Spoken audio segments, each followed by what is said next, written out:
दोस्तों एक बार फिर से स्वागत है आपका प्रजापति न्यूज में। बीजेपी को हराना मुश्किल क्यों? अगले 50 सालों तक बीजेपी को हरा पाना मुश्किल ही नहीं नामुमकिन है।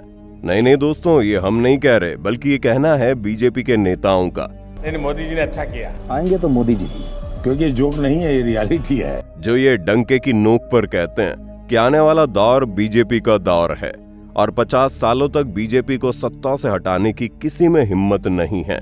पर वो कौन सी चीज है जिसने बीजेपी के नेताओं को इतनी हिम्मत दी कि वो खुलेआम आने वाले सालों तक का भी ब्यौरा दिए जा रहे हैं? क्या है बीजेपी की ताकत की असली वजह और क्यों हर साल बीजेपी जीतती जा रही है? आज मैं आपका दोस्त विशाल प्रजापति इन सभी सवालों के जवाब देने वाला हूँ और आपको ऐसे 10 कारण बताऊंगा जिन्हें देखकर ये बातें होती है कि बीजेपी आने वाले कई सालों तक सत्ता में बनी रहेगी। लेकिन हाँ, वीडियो शुरू करने से पहले एक छोटी सी रिक्वेस्ट है।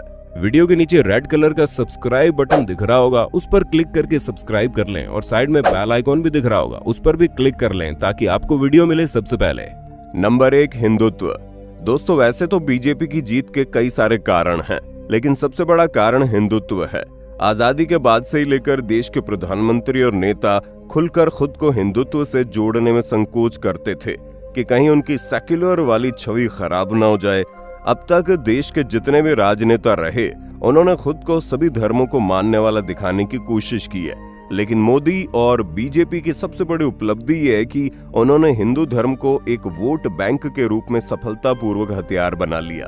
उन्होंने 80% आबादी को विश्वास दिला दिया है कि अगर वो लोग बीजेपी को वोट नहीं देते तो किसी न किसी तरीके से वो खतरे में, क्योंकि बीजेपी को पता है कि हिंदू वोट बैंक सबसे ज्यादा है। इसी वजह से हर महीने कोई न कोई हिंदू मुस्लिम का मुद्दा इस तरीके से लोगों के ऊपर हावी हो जाता है कि वो ना चाहते हुए भी बीजेपी को वोट देने के लिए मजबूर हो जाते हैं। अब जैसे कि आप कश्मीरी पंडित, गौ रक्षा और हिजाब जैसे मामलों को तो देख ही सकते हैं, जिससे तंग आकर लोग बीजेपी की तरफ ही आगे बढ़ते हैं। नंबर 2, बीजेपी का फैमिली बेस्ड पार्टी ना होना।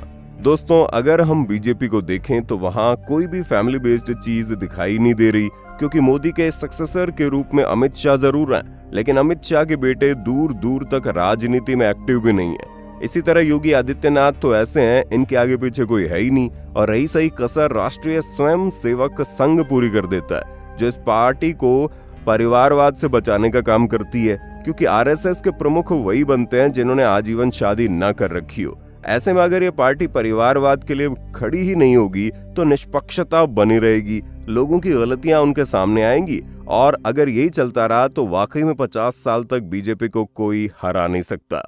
नंबर 3, विपक्ष का कमजोर होना।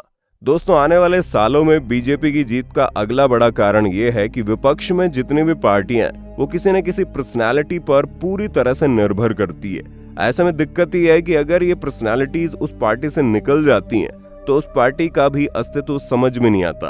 अब आप खुद ही सोच कर देखिए, अगर आम आदमी पार्टी से केजरीवाल निकल जाते हैं या फिर समाजवादी पार्टी से अगर अखिलेश यादव और उनका परिवार निकल जाता है या फिर कांग्रेस पार्टी से गांधी परिवार निकल जाता है, तो फिर इन पार्टियों का अस्तित्व ही क्या है, ये समझ ही नहीं आता। लेकिन वहीं बीजेपी में जितने भी बड़े बड़े नेता हैं उनका अपना अलग अस्तित्व है, फिर चाहे वो राजनाथ सिंह हो या फिर नितिन गडकरी, अमित शाह हो या फिर योगी आदित्यनाथ। बीजेपी पार्टी किसी एक इंसान पर निर्भर नहीं है।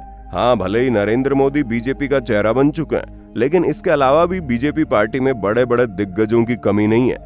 नंबर 4, बीजेपी का संगठन और संगठन के नियम। दोस्तों बीजेपी का ये दावा है कि वो दुनिया की सबसे बड़ी पार्टी है। आज बीजेपी की सबसे ज्यादा राज्यों में सरकार है और लोकसभा में भी इंडिविजुअल लेवल पर सबसे ज्यादा 303 सीटें अकेले बीजेपी की ही हैं। दोस्तों बीजेपी कॉर्पोरेट हाउस की तरह काम करती है। जैसे कॉर्पोरेट हाउस में डायरेक्टर, मैनेजिंग डायरेक्टर की तरह अलग अलग पोस्ट बड़ी होती है, ठीक उसी तरह बीजेपी में भी अलग अलग लेवल पर पदाधिकारी मौजूद होते हैं। जैसे कि बीजेपी युवा मोर्चा, बीजेपी महिला मोर्चा, छात्र संगठनों की अपनी एक लिस्ट चलती है जो अपना काम करने में कोई कसर नहीं छोड़ती। और बीजेपी का यह संगठन इतना ज्यादा अनुशासित है कि चुनाव जीतने में बीजेपी को कोई दिक्कत नहीं आती। नंबर 5, आंतरिक सुरक्षा। दोस्तों पहले की सरकारें राजनीति और सेना को अलग करके चलती थी, लेकिन बीजेपी ने देश में होने वाले आतंकवादी हमलों और उसके बदले में पड़ोसी देशों को दिए गए जवाबों को बिना किसी झिझक के मेन स्ट्रीम मीडिया के सामने डिस्कस किया बीजेपी लोगों को यह समझाने में सफल रही है कि जब तक उनकी सरकार है तब तक पड़ोसी देश भारत का कुछ नहीं बिगाड़ सकता। और इसका सबसे बड़ा उदाहरण 29 सितंबर 2016 का सर्जिकल स्ट्राइक है। और अग्नि परियोजना को भला हम कैसे भूल सकते हैं। इन सभी चीजों का डिस्कशन मेन स्ट्रीम मीडिया में बहुत किया गया। Number 6, international politics. दोस्तों, लोगों का यह मानना है कि प्रधानमंत्री नरेंद्र मोदी के भारत की सत्ता संभालने के बाद भारत ने इंडिपेंडेंट फॉरेन पॉलिसी को अपनाया। आज हम विदेश नीति में वो जुनून देख सकते हैं जो पाकिस्तान और चाइना जैसे देशों को चैलेंज करने के लिए बहुत जरूरी है। लोगों का यह भी मानना है कि बीजेपी के सत्ता में आने के बाद भारत की सॉफ्ट पावर दुनिया के सामने बढ़ी है। नंबर 7, कार्यकर्ता। दोस्तों, कार्यकर्ता किसी भी राजनीतिक पार्टी की जान होती है और बीजेपी ने तो कार्यकर्ताओं का एक बड़ा नेटवर्क बना रखा है, जहां लगभग हर बूथ पर उनका कोई ना कोई संगठन एक्टिव होता है, फिर चाहे वो छोटा हो या बड़ा। नंबर 8, पैसा। दोस्तों, एसोसिएशन फॉर डेमोक्रेटिक रिफॉर्म, जो कि एक पॉलिटिकल एनजीओ है, उसकी रिपोर्ट के हिसाब से देखा जाए तो बीजेपी भारत की सबसे अमीर पार्टी है, जिसके पास 4847 करोड़ की संपत्ति है। और ये वो संपत्ति है जो बीजेपी ने ऑफिशियली लोगों के सामने डिक्लेयर की है। अब जाहिर सी बात है, जिस पार्टी के पास ऑफिशियल तौर पर इतना पैसा है वो भला कैसे हार सकती है, क्योंकि वो अपने एडवर्टीजमेंट के लिए सोशल मीडिया और अखबारों पर बीजेपी लाखों करोड़ों रुपए खर्च करती है, जिसका नतीजा उसे एक बड़े वोट बैंक के तौर पर मिलता है। नंबर 9, बीजेपी की कठिन निर्णय लेने की क्षमता। दोस्तों, इस बात को तो आप भी नहीं झुटला सकते कि 2014 में बीजेपी के सत्ता में आने के बाद उन्होंने कुछ ऐसे पॉलिटिकल और इकोनॉमिकल फैसले लिए जो सदियों से चली आ रही परंपरा के एकदम विपरीत है। फिर चाहे वो डीमोनेटाइजेशन हो या जीएसटी या आर्टिकल 370 को हटाने का, ये सभी बड़े फैसले थे जो बीजेपी पार्टी ने लिए।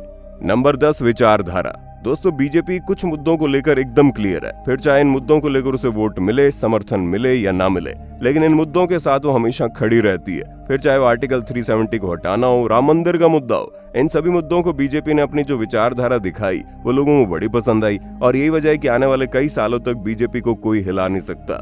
अब दोस्तों, इस बारे में आपका क्या ख्याल है, कमेंट करके बताइए। और इसी तरह की वीडियोस को देखते रहने के लिए चैनल को सब्सक्राइब करना ना भूलें। और हाँ, हम फिर मिलेंगे नई वीडियो में, तब तक के लिए जय हिंद, जय भारत। दोस्तों, आपकी स्क्रीन पे 2 और वीडियोस दिख रही हैं, जिसे देखने के लिए आप इस स्क्रीन पर क्लिक करें। दोनों देखिएगा, बहुत अच्छी वीडियो बनी है।